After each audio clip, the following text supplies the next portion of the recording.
আমরা চলে এসেছি সুধন্যখালি বিচ পয়েন্টে। এখানে একটা ওয়াইল্ড লাইফ স্যাংচুয়ারি আছে। চলো, এখানে বনবিবির মন্দির। আমরা ঢুকে পড়লাম এবং বনবিবির মন্দিরে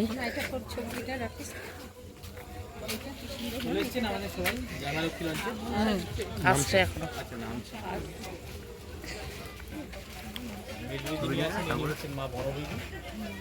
ডান দিকে যিনি গদা হাতে আছেন উনি হচ্ছেন বনবিবির ভাই শাহজঙ্গলী।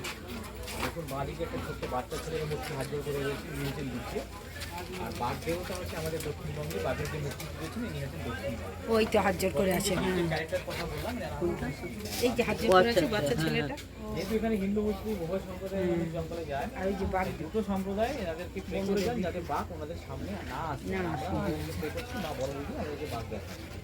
এবং এখানে এনারা আমরা জঙ্গলের ভেতরে যারা ডিউটিতে যান, ফরেস্ট ডিপার্টমেন্টের স্টাফ, এনাদেরকে স্মরণ করে যান এবং যখন রিটার্ন করে আসেন তখন আবার স্মরণ করে রিটার্ন করেন। এখানে কতবার পুজো হয়েছে।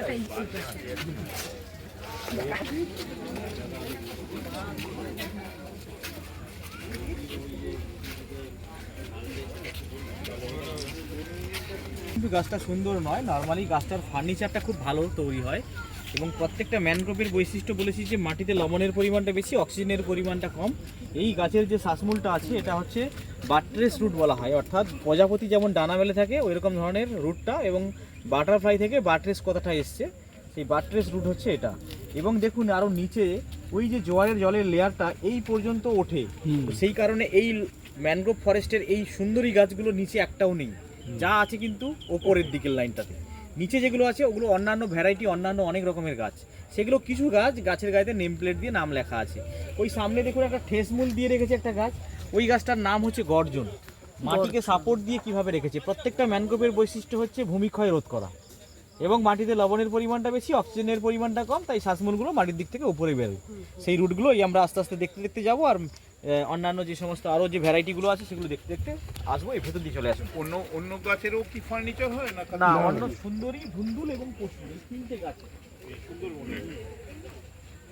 এখানে অনেক ঠেসমূল আছে। দেখ, দেখ কত ঠেসমূল আছে। গাছের নাম কৃপা। হ্যাঁ, এদের এই সুনামি টুনামি হলে এগুলোর জন্যই প্রোটেক্টেড হয় এদের এরিয়াটা। পুরো সুন্দরবনের ওপর দিয়ে চলে গেল। এটা হচ্ছে কৃপা গাছ, আর তার পাশে যে মালা দিয়ে পুজো করা হয়েছে, এইভাবেই হচ্ছে লোকাল মানুষজন পুজো করে জঙ্গলের মধ্যে যান। তো এটা হচ্ছে মঠ গোরান গাছ। গোরান হচ্ছে দু রকমের হয়, জেলে গোরান এবং মঠ গোরান। এটা হচ্ছে মঠ গোরান, সামনে রয়েছে জেলে গোরান। আর আমাদের এখানে সুন্দরবনে দীঘা, মন্দারমণি, তালসারি বিচেতে যে লাল কাঁকড়া পাওয়া যায়, এখানেও একটা লাল কাঁকড়া আছে, সেই একই প্রজাতিরই কাঁকড়া। ওই দেখুন নিচে সব পড়ে রয়েছে ছোট ছোট লাল কাঁকড়া, এই যে হাঁটছে, একটা করে হাত বড়, একটা করে ওই সামনে দেখুন, ওগুলো হচ্ছে বেহালা বাদক কাঁকড়া আমাদেরকে বলা হয়। এবং এই কাঁকড়ার একটা করে হাত বড়, একটা করে হাত ছোট হয়। এই কাঁকড়ার সাথে এই যে বাঁদিকের যে গাছটা রয়েছে, এই গাছটার নামও কিন্তু কাঁকড়া গাছ। এর যে ফুলটা আছে একদম সেম কালারফুল হয় কাঁকড়ার সাথে।